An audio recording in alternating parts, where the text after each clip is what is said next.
Hi, everyone. I'm Rick Parkhill. I'm the director of brand storytelling, and I am thrilled to be joined today by Chris Hercik. Chris is the CEO of the innovative content studio agency HEVY, and is a brand storyteller deluxe. So I'm really happy to have you here today, Chris. Thanks for joining. Excited to be here, and obviously with the sign and the poster behind you on brand storytelling, it's very near and dear to my heart and to HEVY's heart. So yeah, one of the reasons that we've launched this brand storytelling certificate program, because nobody learns this stuff at university or college. No one goes to school to earn a degree in brand storytelling. They all come to it from different walks of life, from journalism, from film and TV and entertainment and marketing. We talk about this collision of industries that's resulting in brand storytelling. So, yeah. Chris, tell us about your career path. It's so intriguing to me. I mean, you went to school to be graphic design and art direction. You became an art director at publications, and rose to creative director at Sports Illustrated. But tell us about the evolution from that to becoming a storyteller and the foundry? And I'm telling your story for you. I got to stop. I was going to say you're doing a great job of doing it for me, but no, I'll jump in. The ironic thing is, in college, I actually stumbled upon something that I thought would ultimately change my life. I was going to school for graphic design and advertising, loved the creative field, always, and obviously still a part of that world. But as part of the normal curriculum, storytelling or magazine design, that was not part of what was being taught at the college. One of my professors just happened to love magazine design, and on a Friday afternoon offered a course to anybody who wanted to show up. And he would walk through what is a magazine and what is it all about, how do you create one, what goes into it. And at the time I didn't know it, but it really changed my life. I sat down for the first time, always loved creative messaging, creative storytelling. But the one thing that I learned and what I saw in that moment was that creating a magazine allowed you to add structure. It allowed you to walk people through a story. How do you get them from point A to point B? How do you make them pause, look at photographs? How do you tell a story and really communicate to them in a way that's very different than everything else? And it had that structure and flow and journalism to it. And in that moment, I was like, this is what I really want to do with the rest of my life. And it actually set the course for where I would go. And out of college, 3 days before I actually graduated, I got a job in the creative department of the Eastern Pennsylvania Business Journal, a local sort of business-to-business newspaper that was at the time monthly. But I knew that once again, I got into this because I wanted to be able to tell stories through a creative outlet. I started when it was a monthly business newspaper. I had to do everything. I was the only person there in the creative department. So I had to learn how to sort of lay out the newspaper, do all the art. I was doing the ads at the time. I was doing IT at the time, and I was emptying my own garbage can at the end of the day. So I was literally doing everything. But what was amazing was it was the best opportunity because I had to learn everything. And within the time of being there, in a short span of only being there 2 years, actually took the monthly newspaper to a bi-weekly. So had to figure that out as, fresh out of college and trying to figure out that whole schedule. As frequency increases, so does workload. Exactly. So, and like I said, I was literally doing everything. In that 2-year time period, I actually hired 2 people. So I'm 2 years out of college now with a team of 2 or 3 people handling advertisements, layout, design, actually going on press to actually seeing how it's actually printed. So if I'm going to do this, I want to understand the process as well. So yeah, so that was that was how I was Christian, just sorry to interrupt you, but you've mentioned the word advertising a couple of times here, and so your very early entry into the media world was, advertising based publications. I mean, the media model there is we sell pages. I mean, you were able to go bi-monthly because advertisers were coming in and you were, but their advertising wasn't storytelling, was it? It was display advertising. It was just traditional display advertising. Yeah. So, and take a look at publications today and how they're struggling to sell display advertising.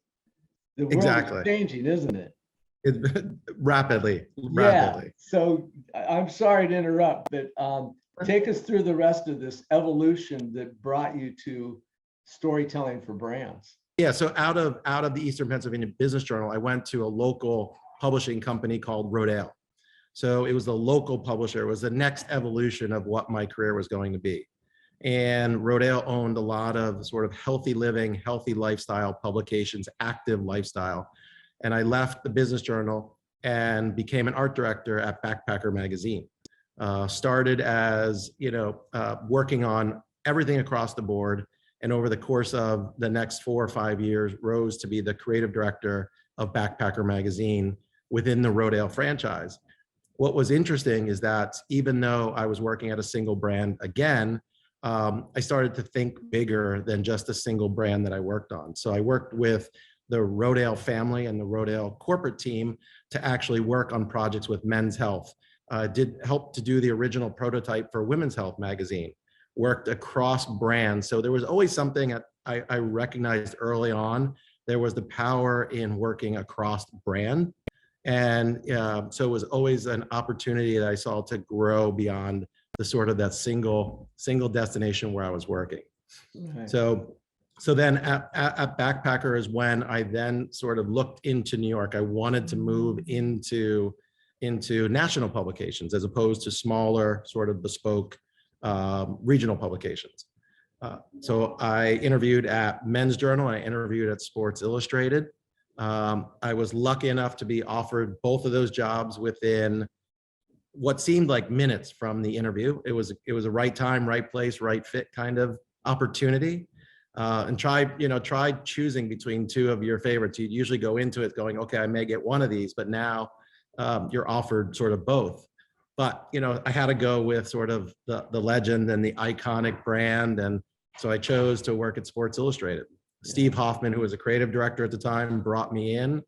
I worked with Terry McDonald, who was a legendary editor. So learned everything about publishing, publications, storytelling, and really fostered that sort of spirit of storytelling. It sort of just amplified with the work at SI. And as I started growing within the ranks of SI, went from an art director up to the creative director, then the group creative director, thinking across not just print, but print and digital. As print and sort of the iPad revolution happened, was lucky enough to be part of the team that led the design onto the tablets. So was always thinking innovatively about what is the next evolution, what is the next iteration, what does it look like across platforms. So worked across Time, Fortune, Sports Illustrated, and all the other brands to help develop the digital editions of magazines. And that's really, that experience with SI really sort of opened my eyes to the many different areas of business that we touch today at HEV‍ය. A lot of that is storytelling driven, opportunities to work with our brand, with our partners, our advertising partners, right? Thinking innovatively about what is the next iteration, thinking ahead, what is the technology that we can pull in for the evolution of brand development. And then really sort of, once again, started to think bigger than the role that I was currently in. So once I was, as the creative director of Sports Illustrated, thinking about how do we leverage the collective power of the Time Inc. brands. And that's where I was lucky enough to work with Mark Ford, who was at the time, the publisher, then became the CRO of Time Inc. Mark brought me over and said, Chris, we're doing a lot of this sort of branded content work at very small levels across many different brands, but there's something there. And I said, really the power is in how do we leverage the collective brands to go to advertisers. So Mark's like, I want you to build out something and bring it back to me.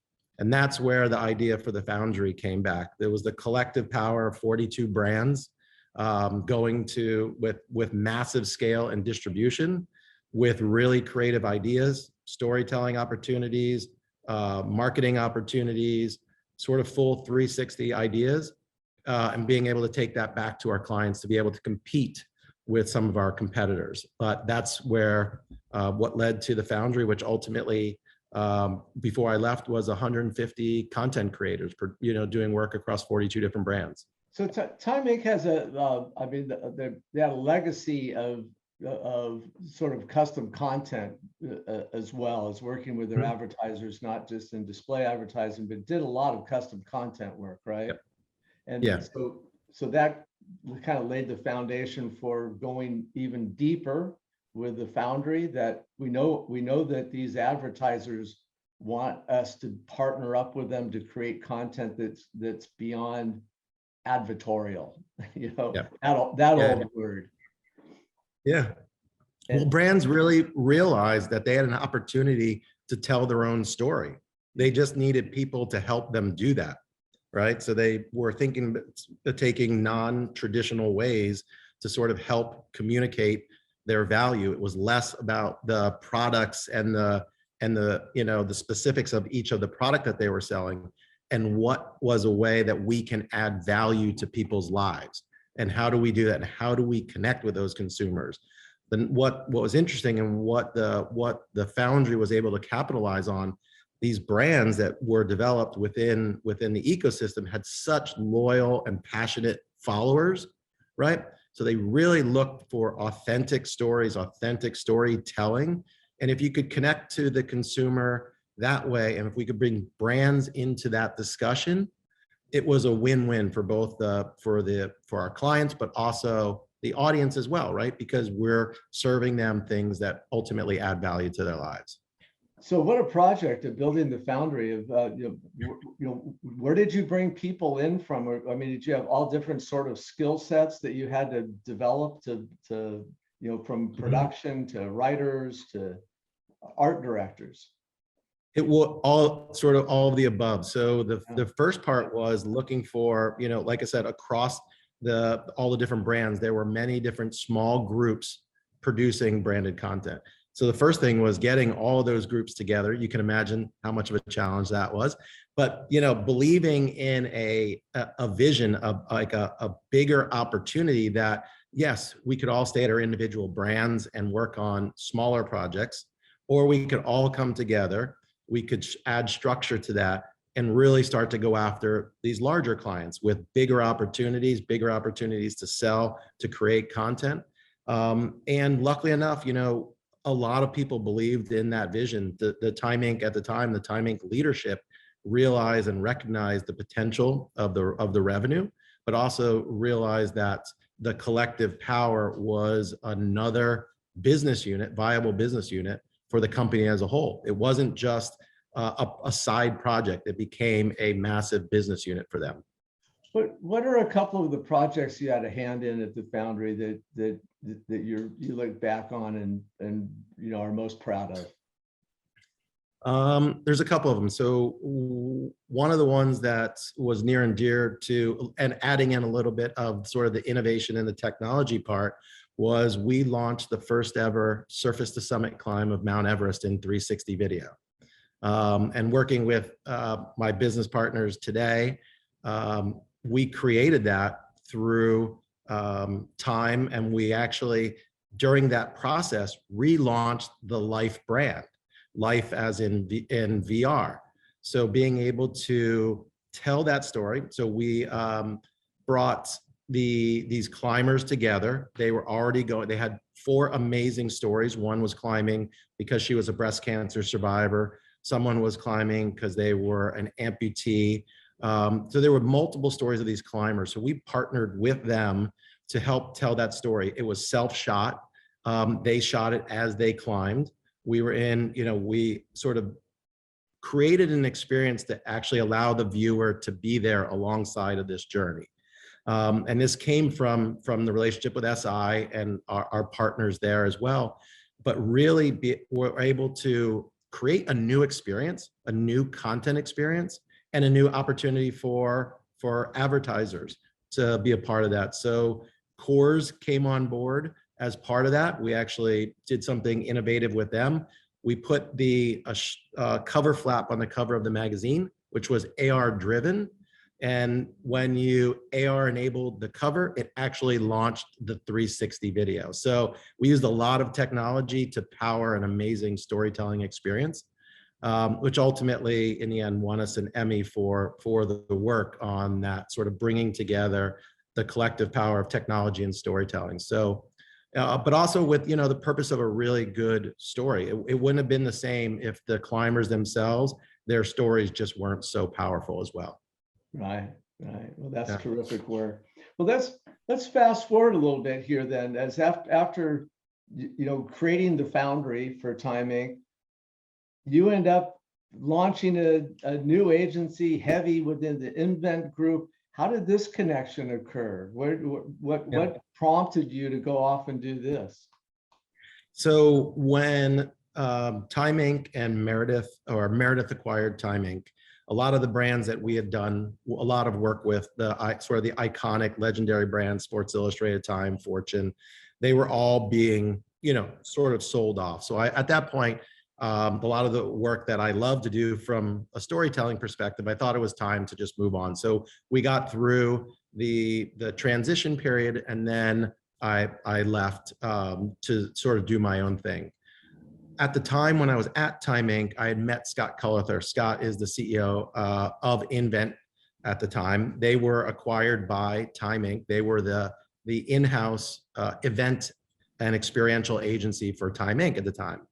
So I ran into Scott all the time. I was in meetings with Scott and really sort of just appreciated that business model. And we became friends over the years.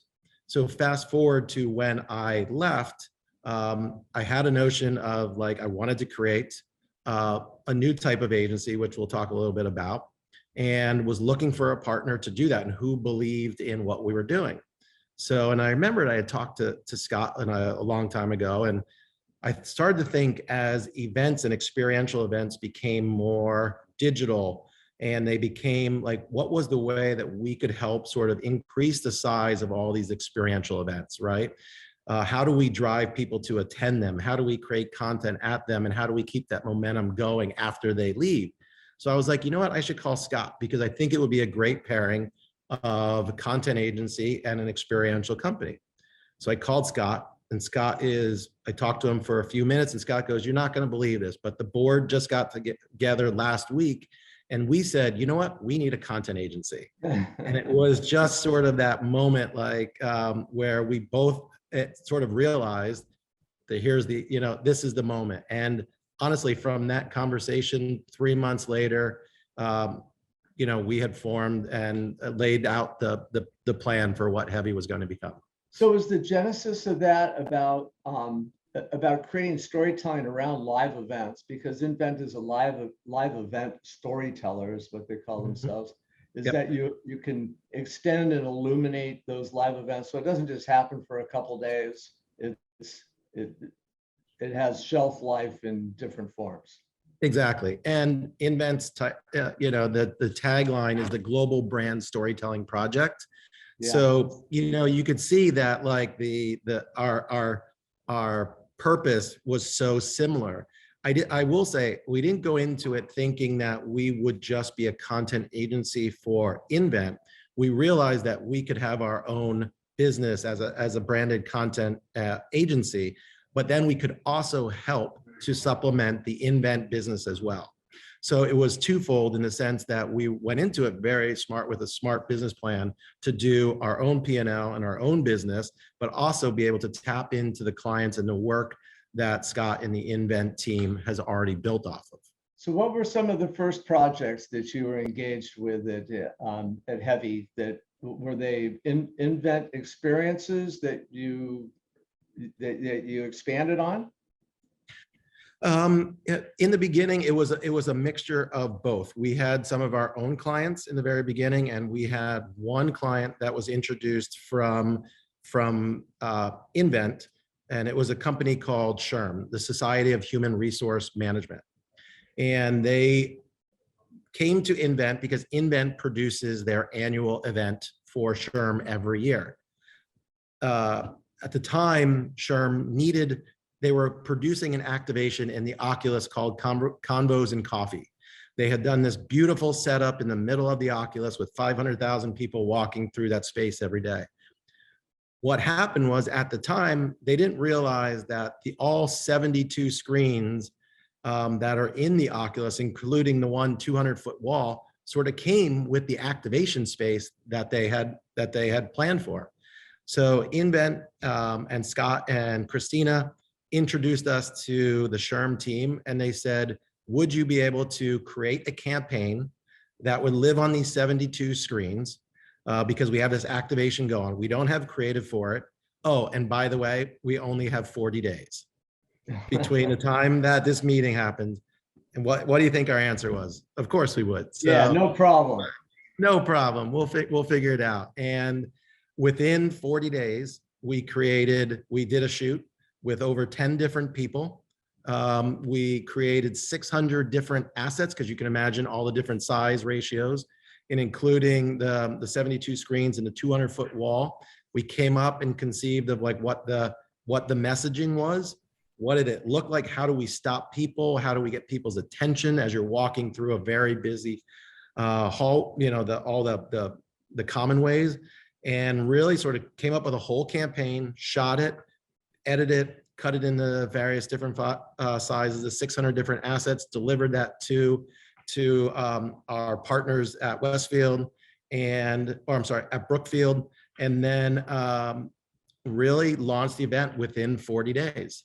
And from that moment on, that opened the door to many other opportunities with SHRM. We're now their media buying agency for linear and broadcast. And we do a lot, and we're their creative agency for a lot of their campaigns and internal communications. So it really was that moment where you're like, here's our moment, and we took a shot. Awesome. So look, you launched HEV‍ය in 2019, right? Mm-hmm. Yep. So about a year later, along comes a pandemic. Mm-hmm. So, while so many agencies have struggled these past couple of years through this, it seems that HEV‍ය has thrived. What's happened over the last couple of years? What's led to the success that you've enjoyed?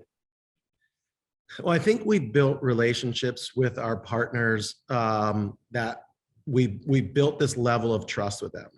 I think, during that time, a lot of brands and a lot of marketers pulled their messaging and their communications, out off the airways and out, they pulled because there was so much uncertainty. But as an agency in general, we always preach an always on mantra, right? That you always have to be constantly communicating with your consumer. That's in good times, but it's also in bad times. Like, you can't just, you spent all this time and money building that relationship with the consumer on the other side of the screen. You can't just walk away from them when they actually need you most. So we actually worked with our partners to actually lean into it. And we did that very early on. And we found the nice thing about the way HEV‍ය is set up is one half of our business is all strategy and marketing, led by Joelle Mefford. She runs all of that. Don Struckel leads all of our content production and as our chief content officer. But knowing that we are like, we can figure out how to communicate even though we can't travel, right? We figured out ways to create messaging when everybody else was saying, we can't do it. We had, if you go back and you look at the plethora of Zoom commercials, everybody sort of, but if you look back in the beginning, we did one of the very first ones. We were one of the first ones. I don't want to say the first one. We were one of the first ones to realize, we're all living in this world of Zoom. We all expect that this is how we're going to communicate. Let's use that and let's talk to our consumers for our brands. And SHRM was one of our clients, and that was a time where HR and HR leaders really had to take the lead on, because everything was going virtual. Businesses were changing so drastically. They needed to be the leaders in that, and you couldn't do that if you couldn't communicate to them. So we needed to create a spot that reached out to them saying that we're here for you. We're going to help you get through this. And luckily enough, our partners trust us, and we believe in that. And they leaned into us through that time of COVID, and still to where we are today, in many ways, to make sure that we're always constantly there for them. Coming out of our relationship at Time Inc. and Meredith, a few brands that we continued to work with are brands like Sports Illustrated, right? We work with L'Oreal today, but also during that time of COVID, as we were talking through, Sports Illustrated had to continue doing business during that time as well. And the brands that were working with SI also really had to figure out ways to still communicate. We are the branded content arm, the branded content studio for Sports Illustrated. So we had to figure out ways that all their partners were coming to them to leverage the power of their platform to keep that messaging going as well.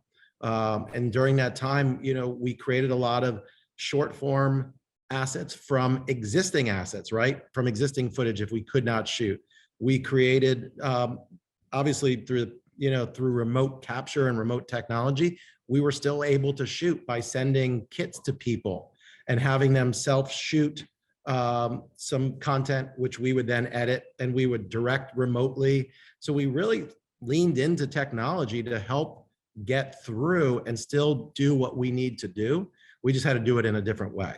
Yeah. So you had mentioned something about the structure of HEVY. I mean, you're both an agency and a studio, right? Mm-hmm. So Yep. The agency handles the strategy part, and then you have all production in-house as well? Yeah. So we're set up in two parts. Like you said, the agency is all marketing, strategy, and media buying. So everything with creative concepting, marketing plans, how are we going to reach those consumers, the tactics. One of our saying is, what good is a great story if nobody sees it, right? We talk a lot about it. You can have an amazing story, but if nobody sees it. So what we, obviously developing these stories and uncovering these stories, we want to make sure that it gets to the consumers. And so the marketing side of our business under Joelle is really responsible for all of that, making sure that it gets to the right place and it performs the way we would like it to be. The nice thing about having a studio side under Don Struckel is then we can move quickly and swiftly from ideation and marketing plan into production. We have in-house producers, we have in-house editors. We do work with shooters around the world, because I think one of our initiatives and what we're trying to do more of now is that we're leaning into camera crews that are local to the area, because we don't want to be, we want to try to give back in a way that we can and be a little more sustainable. So we're not flying everybody all over the world. We're leaning into local communities where we can tap into local crews and also put a little bit more money back into the communities where we're shooting. But having that resource, both sides of that, allow us to be very quick, amazing storytellers from our background. So being able to be quick to market, but also, once again, just making sure that we're coming up with the best possible stories that we can. So we've talked about INVNT and that you really launched within INVNT, but tell us a bit about the INVNT portfolio companies and how they complement one another. I know there's Folk Hero, there's Meaning, there's INVNT, there's HEVY. How they all work together? So if you look at, we like to think of this visually as an infinity loop, right? Because it's a constant communication, as we talk about, with consumers. If you look at how we can service our partners, there's so many different ways. and so many different touch points. What the beauty of what INVNT Group and the way it's set up is currently we have 5 companies. I'll talk about 4 of them and then I'll talk about the 5th one. So as a brand, right, we talk about what is your brand? What does your brand strategy? What do you stand for? That is Folk Hero for us. They are the branding and strategy agency. How that then gets translated into communications, into comms, into creative messaging, into distribution, then moves into HEVY. That's what we do. We're the storytelling portion. We take what the brand stands for, all that work, and then we communicate that externally or internally to audiences. Then the ultimate experience, extension of the experience is then bringing that brand to life, through live events and experiential events. The ultimate experience is when you can touch a brand, when you're there in person, can interact with a product, see a presentation. And then ultimately, it comes back to the brand in and of itself. These brands are growing every day and evolving and constantly evolving. And we talk a lot about culture right now. DE&I is very big in our world, in discussions this day and conversations this day. Meaning comes in because they're a culture consultancy. They help come into the brands to help make sure they are aligned on growth, that they are aligned on internal messaging, helping to develop the people within, but also helping to make sure that the company in and of itself reflects what's going on in culture.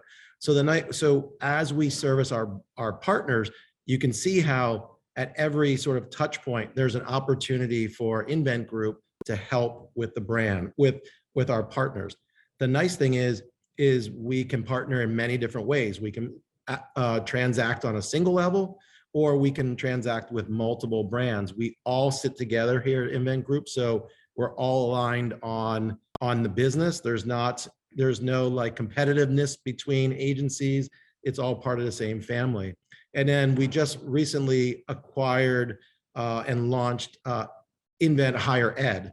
So it's extension of the event experiential business, but for colleges and for their big sort of outward facing events to alumni and such. So really still within the INVNT experiential space, but just a collection of like-minded brands or like-minded business units, all sort of laddering up to that global brand storytelling mantra. I also just read about Origins by HEVY, that is a dedicated to innovative startups in the health, wellness, and fitness space. Yep. Which is huge. Which is, yeah. I mean, it's as storytellers in ourselves, there's nothing more powerful than someone's origin story.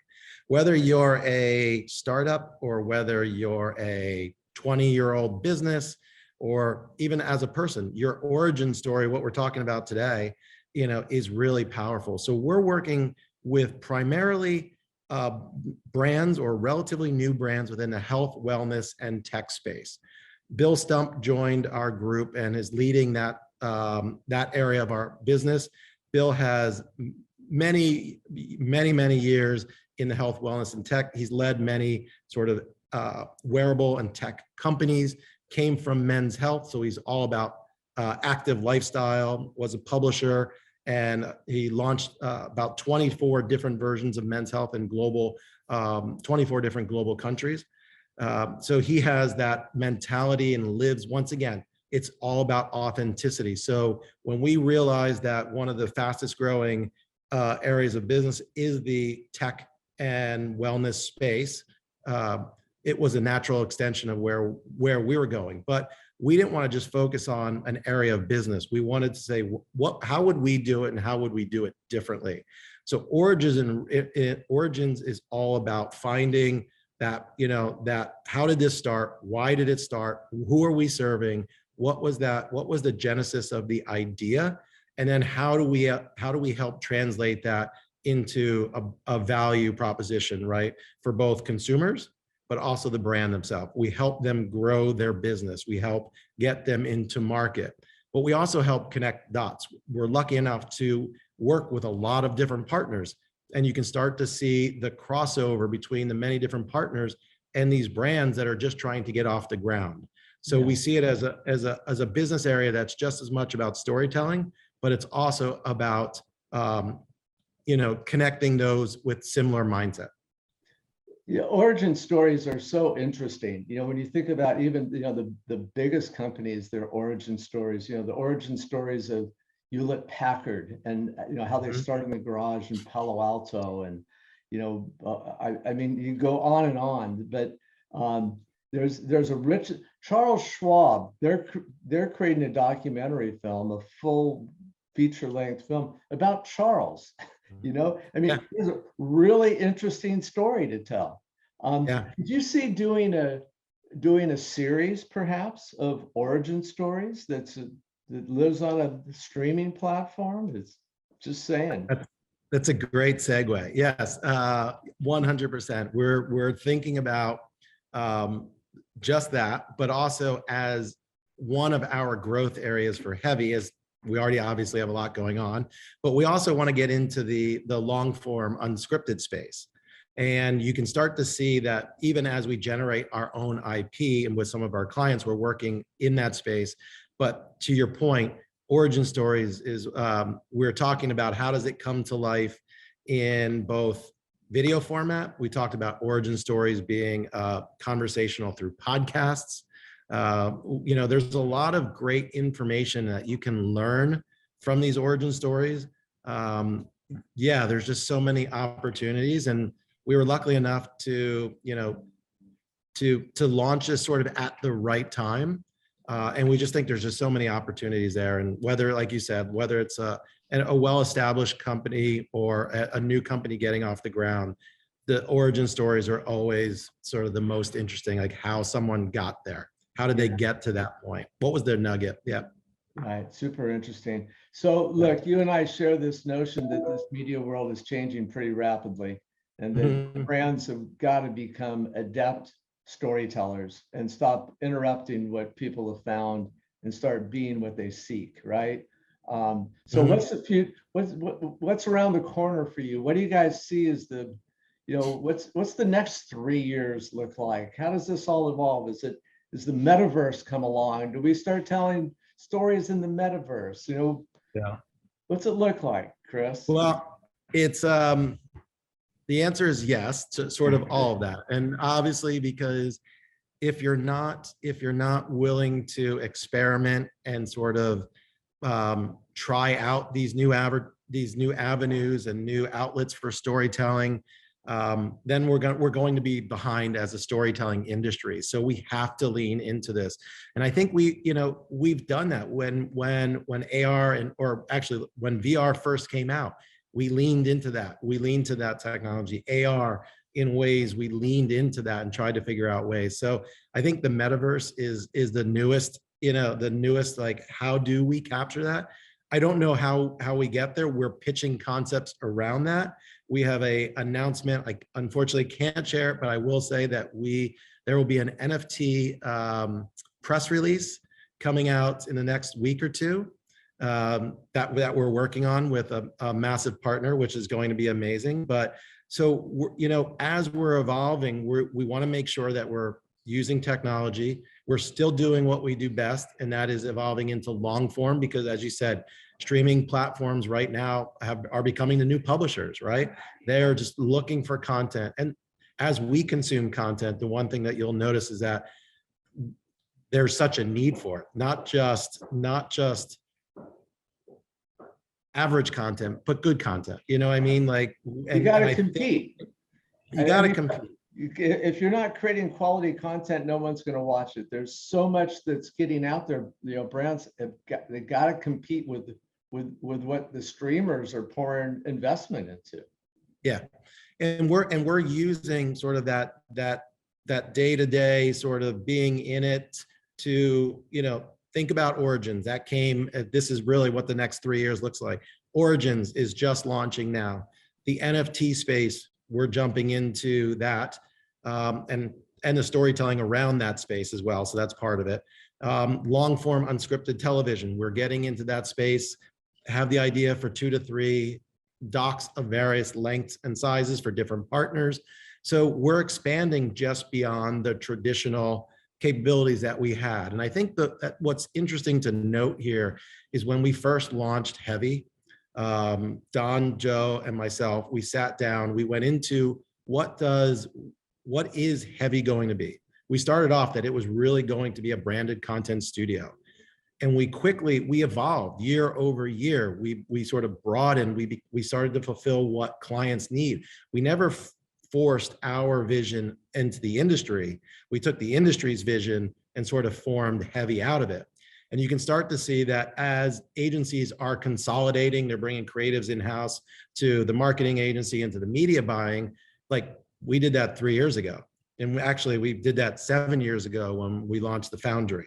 We saw that trend that when people come together, the power is in the collective as opposed to in the transactional and all these different, agency models. So I think we will continue to evolve as the industry evolves. The one thing I don't think that will change is that our DNA will always be storytelling. Yeah, that's awesome. Hey, Chris, this has been a fantastic conversation. I really appreciate your time today. You are truly a pioneer in this business and a visionary. So, I'd love to reconnect with you and look into your crystal ball together about, what the brightest opportunities are for brands going forward and how they really, embrace this storytelling in ways that benefit their consumers, their clients, and their employees. So hopefully we will continue this. Well, I appreciate it, and this was an amazing discussion, and it could go on for hours because love this so much and appreciate the time. The one thing I'll just end on is everybody has a great story, and those stories just need to be told, and we can do those collectively as an industry. We can sort of move this this philosophy and this the storytelling DNA of everything that we do. We can move it forward and grow it. And thank you to you and Brand Storytelling. We wish we would have been there this year, but we're excited to be there next year even bigger because we believe so much in this industry. We will be back at Sundance next year, and we'll be at Sundance Mountain Resort in July for our. In July, I was going to say. I hope to see you there. Hopefully we will. Okay. All right. Thank you Thanks, so much. All right. Take care.